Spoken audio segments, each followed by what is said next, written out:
Olá pessoal, tudo jóia?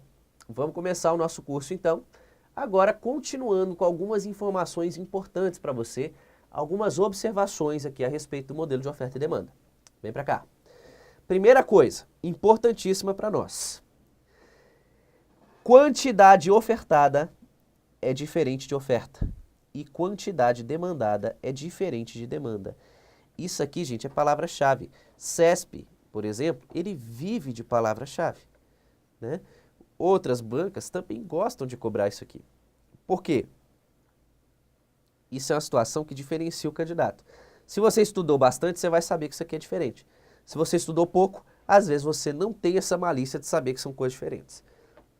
Galera, oferta e demanda são as curvas.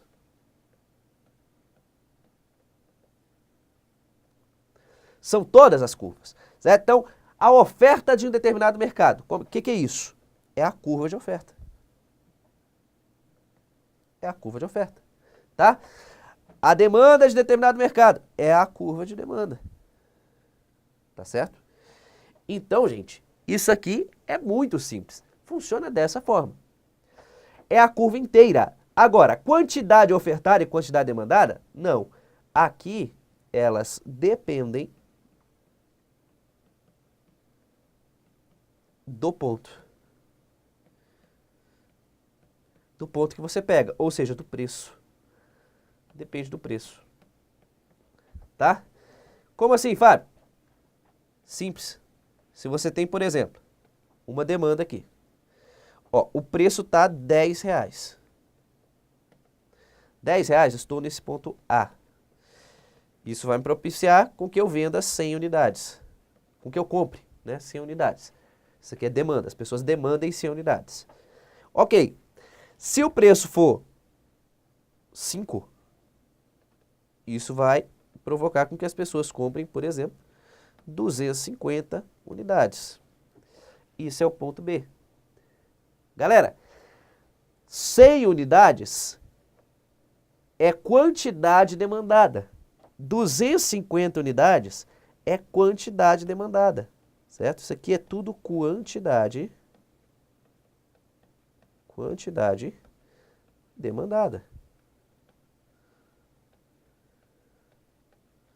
Quantidade demandada. É o quanto que as pessoas querem demandar. Certo? Quantidade demandada. O que acontece então? Se eu tenho oferta ou demanda, as pessoas estão falando assim, ó, essa é a oferta do mercado. Eu quero saber do preço? Não necessariamente. É só a curva inteira. A partir do momento que eu defini um ponto, tem um ponto definido. Olha, eu tenho um preço de R$10. Isso vai me proporcionar uma quantidade ofertada ou uma quantidade demandada. Quantidade é número. Se eu tenho número, certo? Número é quantidade ofertada, quantidade demandada. Oferta e demanda é o quê? Toda a curva. Tá ok? Toda a curva. Não tem um determinado ponto pré-estabelecido. Se eu estabeleço um ponto, isso significa que eu estou trabalhando com quantidades ofertadas e demandadas. Beleza? Vamos para mais alguma informação aqui para frente. Tipos de bens agora. Vem para o quadro. Importante você saber isso aqui também. Quais são os tipos de bens num determinado mercado? Tá? Isso aqui é bom que você saiba só o conceito, porque pode ser cobrado num item para você, tá? O bem, ele pode ser econômico, público ou livre, tá? Antigamente, vamos pegar, essa é a primeira classificação, classificação 1, tá? Essa é a primeira classificação, econômico, público ou livre. Porque o bem só pode ser uma das três coisas. Bem econômico é aquele bem que é escasso, que tem valor econômico, que vale dinheiro. Ou seja, que eu posso vender no mercado ali. Por quê? Ele tem direito de propriedade. Tá? O bem econômico, ele tem essa característica. Por exemplo, olha, essa camiseta aqui que eu estou usando é minha. Né? Se ela é minha, eu posso pegar ela e vender. Certo? Você pode pegar e vender. Por quê? Tem um valor econômico. É escasso. Sim, nem todo mundo tem camiseta de graça, né? Você tem que comprar. Então, se é alguma coisa que é escassa, você precisa gastar dinheiro para isso, né? Se tivesse para todo mundo à vontade, não faria sentido vender, né? Igual o ar que a gente respira. O ar, ninguém vende ar porque, né, todo mundo tem acesso gratuitamente. Beleza? Então, todo bem que é escasso, que alguém tem direito de propriedade, eu sou o dono daquilo e eu quero vender, você pega aquilo e vende. Isso é uma situação de um bem econômico, certo? Que você pode explorar o valor econômico dele. Exemplos, aqui no quadro, caneta, né, essa caneta que eu tô, um carro, uma roupa, né, tudo que é de uso pessoal, entra aqui. Entra aqui, tá? O que é o bem público? Bem público, gente, é aquele bem que é consumido pela coletividade, tá? Ele é bem diferente, né? É um bem que não tem direito de propriedade. Seria para mim, ah, Fábio, eu vou vender a pracinha que tem na frente da minha casa. Você pode fazer isso? Não, não posso. Não dá para você vender a pracinha que está na frente da tua casa. Então, ó, as ruas, as praças são bens públicos, porque eu não tenho direito de propriedade, eu não posso vender para ninguém. Ninguém é o dono exato daquilo, certo? A rua é de alguém? Não, todo mundo pode usar. Ninguém pode falar assim, cercar a rua e falar, não, só quem anda aqui sou eu. Não. Ninguém tem direito de propriedade sobre os bens públicos. Então, eles não podem ser comercializados. Eles pertencem, em geral, né, a tutela deles está com o Estado. Ok? Vamos pro quadro. Bem livre, por último. Bem pode ser econômico, público ou livre. O livre, ele é de consumo livre, gratuito. Por quê? Porque é um bem abundante. Ele não é escasso. Ele tem para todo mundo. Que é o quê? Por exemplo, o ar, a luz do sol, né? Ninguém paga para respirar, ninguém paga para tomar um sol. Tá certo? Então, essa é a situação de bens livres. A segunda classificação é a seguinte, é entre bens intermediários, certo? Entre bens intermediários e bens finais ou acabados, tá? Essa é a classificação 2. Tá bom? Então, se eu tenho um bem intermediário, o bem intermediário é aquele bem que é pendente de transformação.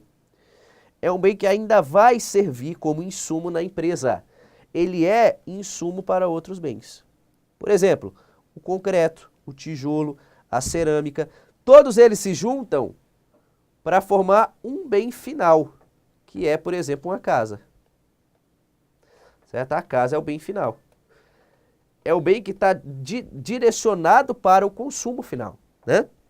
Concreto, tijolo, cerâmica, ele pode até ser vendido no varejo, né, para pessoas físicas, mas no geral ele é vendido para quem? Para quem constrói casas.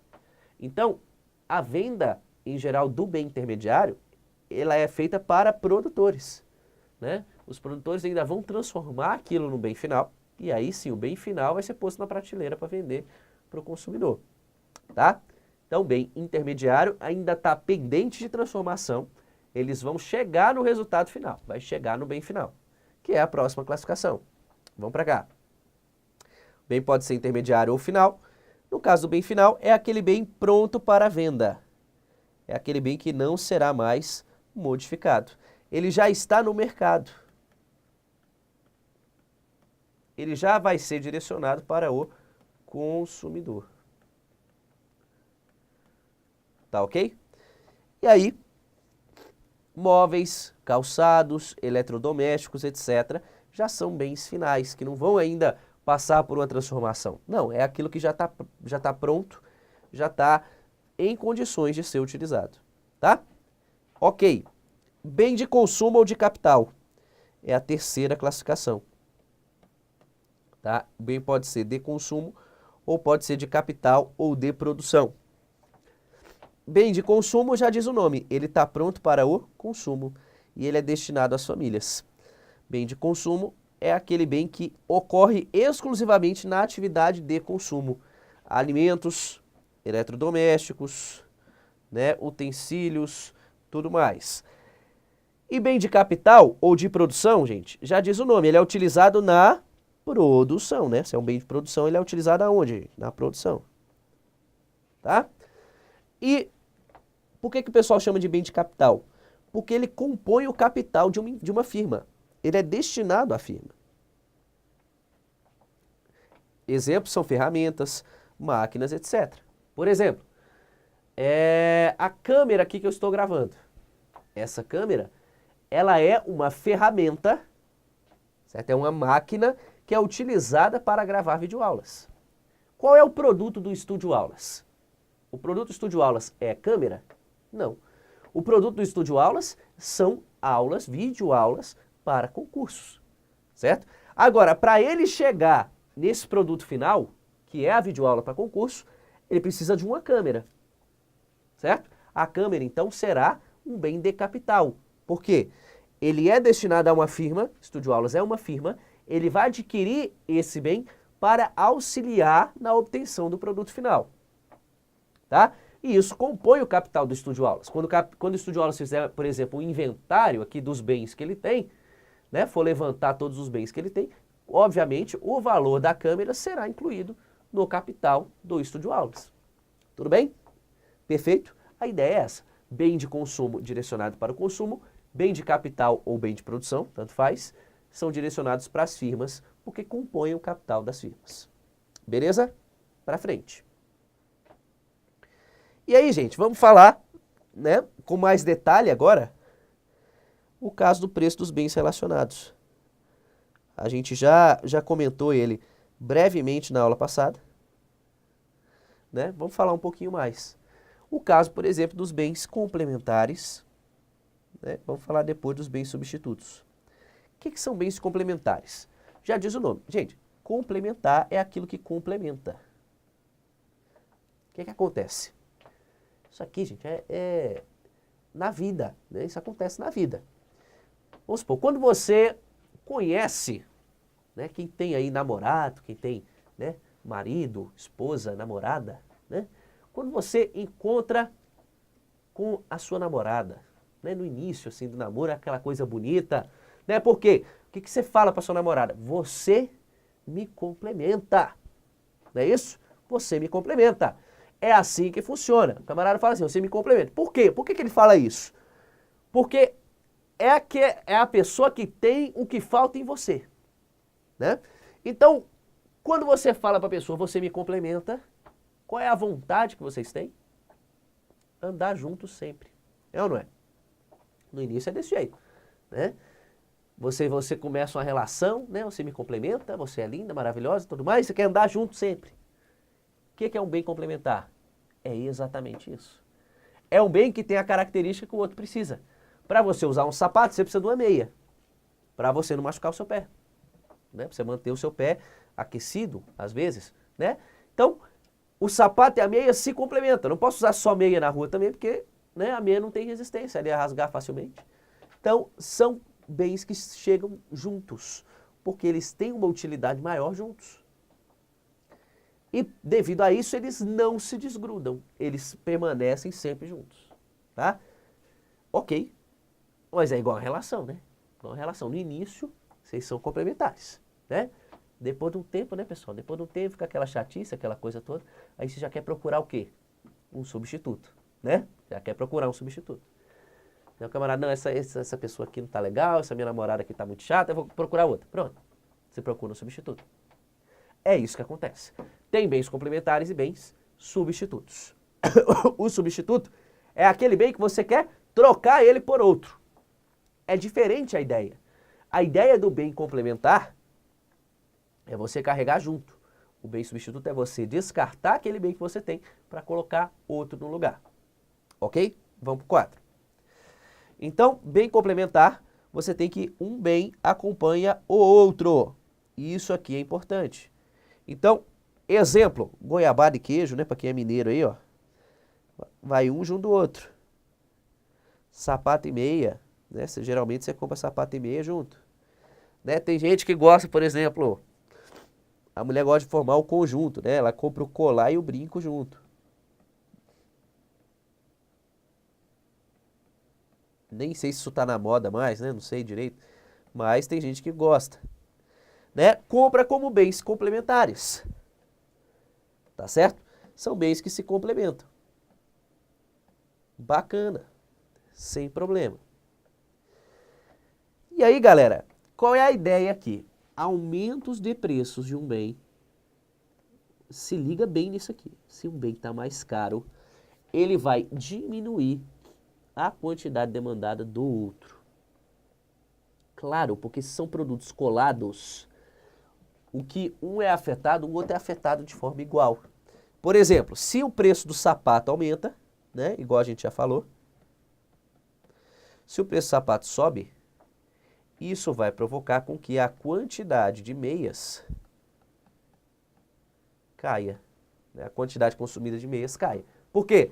Sapato mais caro reduz o consumo de sapato. E se reduz o consumo de sapato, vai reduzir também o consumo de meias.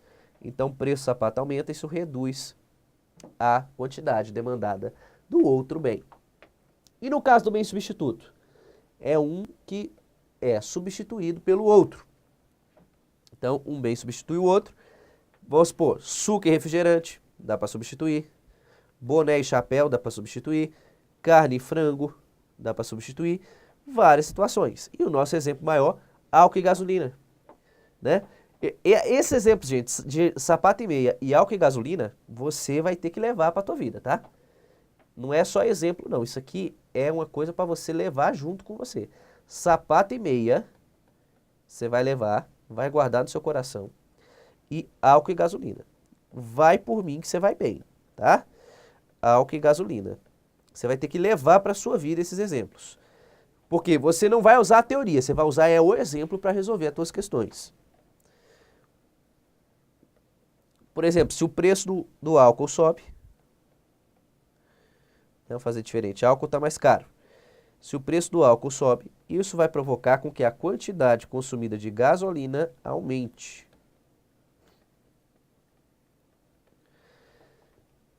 Perceba que aqui, ó, é o contrário do bem complementar. Ó, bem complementar, uma coisa sobe e a outra desce. Aqui não, ó, subiu o preço do álcool, vai subir a quantidade demandada de gasolina. Tá? Então, ó, aumentos de preços. Aumentei o preço de do álcool. Aumentam a quantidade demandada. Tá legal? Isso vai aumentar a quantidade demandada. Fechou? Vamos lá? E aí agora a gente vai falar de uma outra situação importante. Excedentes e impostos. Tá legal? O que é isso, Fábio? Gente, muito simples. O que é um excedente? Excedente é uma coisa bem tranquila. Suponha, por exemplo, né? Vou pegar um exemplo fácil. Suponha aqui, né, que eu tenho, por exemplo, a nossa amiga aqui, né, que nos recebe aqui no Estúdio Aulas, a Thaís, né? Pessoal, a Thaís, né, ela tem cara assim, vamos pegar assim, a Thaís, ela gosta de um determinado cantor, não é isso? Pegar assim, um determinado cantor que ela gosta. Né? Vamos pegar assim um exemplo aí, sei lá, Luan Santana, pronto. Luan Santana. Suponha que a Thaís é fã do Luan Santana. Ok, beleza. Galera, Thaís é fã do Luan Santana. Então, se eu chegar e virar para ela, Thaís, quanto que você paga pelo show do Luan Santana? Ela vai falar assim, Fábio, eu pago até R$500. Beleza. Eu pago R$500 no show do Luan Santana. Mas aí, galera, não é? Nós estamos em Brasília aqui, de repente aparece, né? Aparece um comunicado na televisão. Show do Luan Santana. Né? Tá aí, já fica empolvorosa. Meu Deus, o que é isso? Né? Ok, quanto está o show do Luan Santana? Está R$100. Certo? R$100 não, né? R$100 tá muito caro. Né? Ele não vale isso não. Vamos lá, aqui ó, R$50, tá bom? R$50 o show do Luan Santana. E aí eu pergunto pra vocês, gente, Thaís topa pagar R$500. Ela paga 50? Paga, lógico, né? É igual o topa ou não topa, né? Lá do Silvio Santos. Você topa, lógico. Claro, se eu pago 500, até 500, eu topo pagar 50? Com certeza. Com certeza.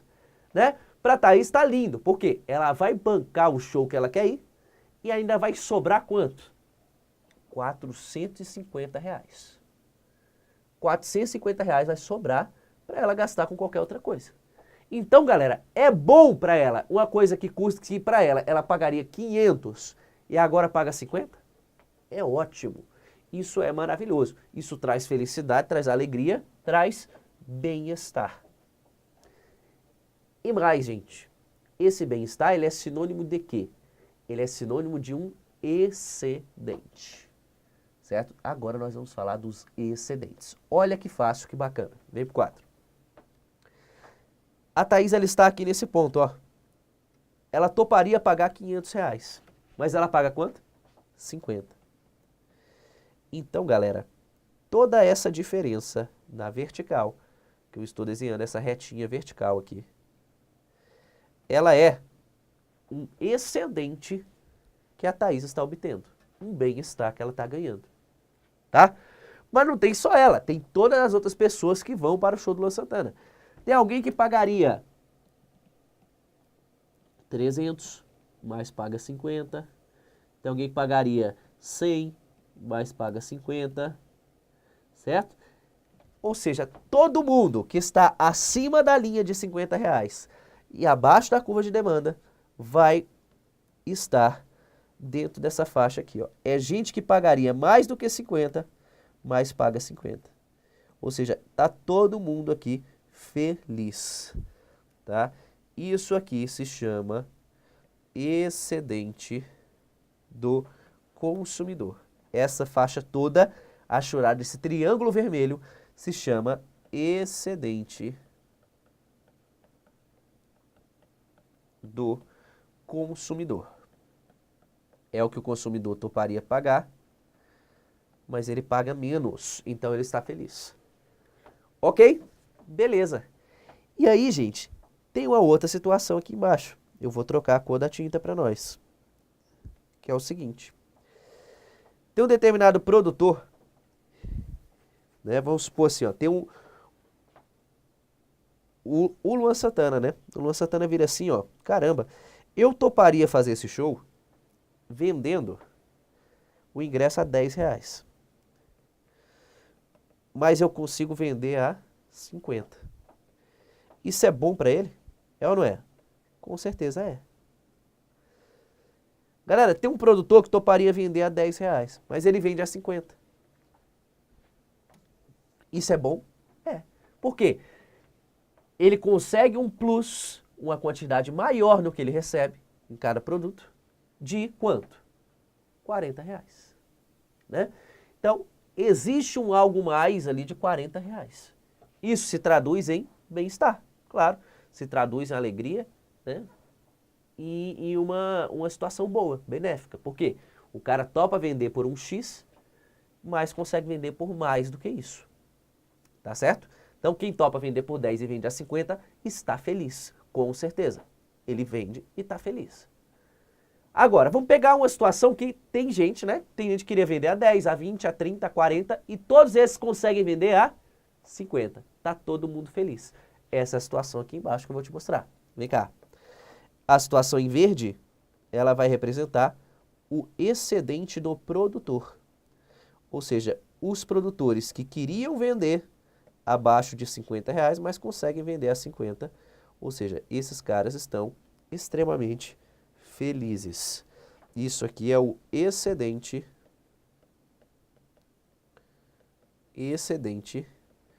do produtor. Excedente do produtor. Tá joia? Beleza? Então, acima da região do preço ali, em de vermelho, excedente do consumidor, abaixo da região, né, abaixo dos 50 aí, região verde, excedente do produtor. E aí eu coloquei para nós excedentes e impostos.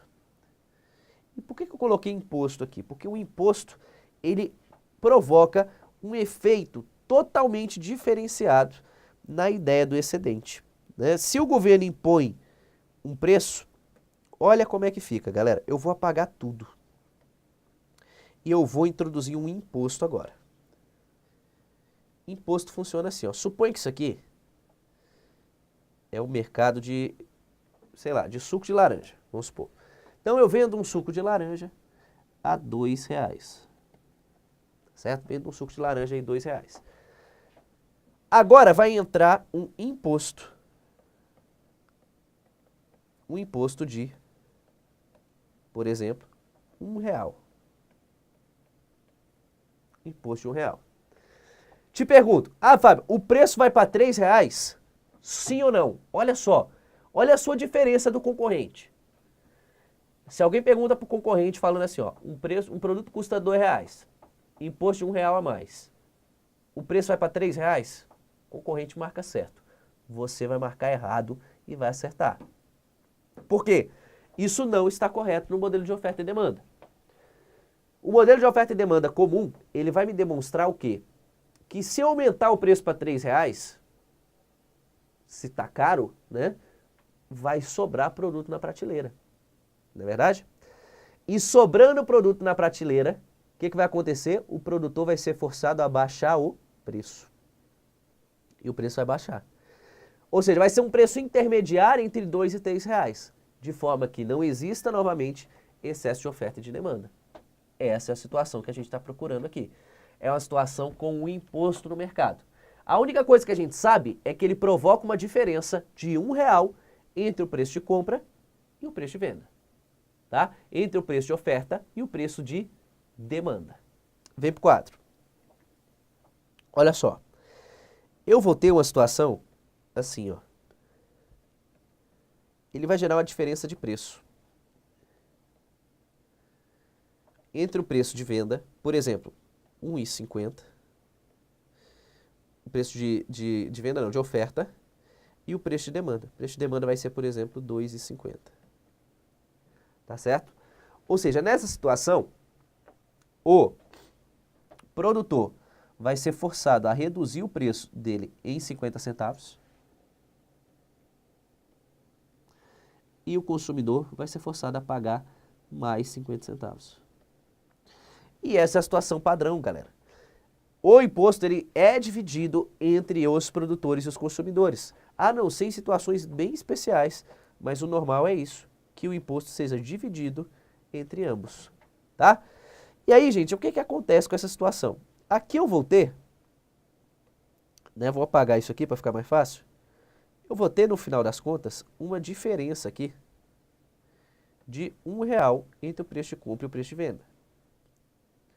Né? Vou ter aqui essa diferença. Nossa, tá horrível isso aqui, peraí. Vou ter uma diferença de R$1 entre o preço de compra e o preço de venda. Tá certo? Então, galera, o que vai acontecer? Se eu tenho essa diferença de R$1 entre os dois, vou buscar uma quantidade aqui que vai ser transacionada agora. Antes eu tinha uma quantidade que é estrela, por exemplo, de 500 unidades. Agora eu vou ter uma quantidade aqui de 300 unidades, tá? Qual é o montante do imposto? O montante do imposto que o governo arrecada é exatamente esse retângulo aqui. Porque é R$1, né? R$1 é o imposto. Ele aplicado sobre 300 unidades. Né? R$1 aplicado sobre 300 unidades. Isso aqui é um imposto, né? Porque é 1 vezes 300. Base vezes altura, né? Você encontra essa área aqui. Tá legal? E aí, gente, você observa como que reduz, né, o excedente do consumidor, por exemplo, ele fica pequenininho. Ele fica aqui em cima, ó. Isso aqui é o excedente do consumidor. E lá embaixo, o excedente do produtor fica pequeno também. Certo? Isso aqui vai ser o excedente do produtor. Veja que o imposto, ele reduz muito o excedente. Se excedente é sinônimo de bem-estar, galera, o imposto rouba o nosso bem-estar. Ele rouba o nosso bem-estar, rouba a nossa alegria, com certeza. O governo reduz a nossa possibilidade de conseguir ganhos aqui, reduz o nosso bem-estar mesmo. Mas sobrou uma última figurinha, que é importante para nós, vem aqui pro quadro.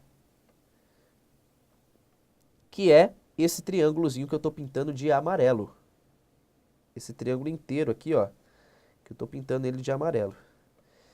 Esse triângulo que está de amarelo, ele vai representar o peso morto da economia. Deixa eu anotar assim, ó, peso morto. Por quê, gente? Porque, veja, tem gente que queria vender a 1,80. Tem gente que queria vender a 1,90, a 1,60, mas não topa vender a 1,50. Então esse camarada sai do mercado. Ele vai embora. Ele sai do mercado. Olha aqui a galera saindo. Saiu. E tem um determinado consumidor que sem o imposto ele comprava. Ele compra R$2. Ele compra R$2,10, R$2,20, R$2,30, R$2,40. Mas a R$2,50 ele não compra. Então tem um consumidor que também sai do mercado. Essa galera vai embora. E isso provoca peso morto. Porque nem todo mundo que quer comprar, compra. E nem todo mundo que quer vender, vende. Tem gente aqui que queria comprar. Ó, eu queria comprar 1,80. Não consigo mais. Não, é vender a 1,80. Não consigo mais, eu só posso vender a 1,50. Eu queria comprar a 2,20. Não consigo mais, só consigo comprar a 2,50. Então tem gente que sai desse mercado porque não consegue mais transacionar, tá? E a esse nome é dado peso morto, que é esse triângulozinho que está sendo representado na figura, ok? Então na próxima aula a gente vem para mostrar um pouco mais a respeito dos impostos aqui e dos excedentes. Fico por aqui, um abraço para você e até já.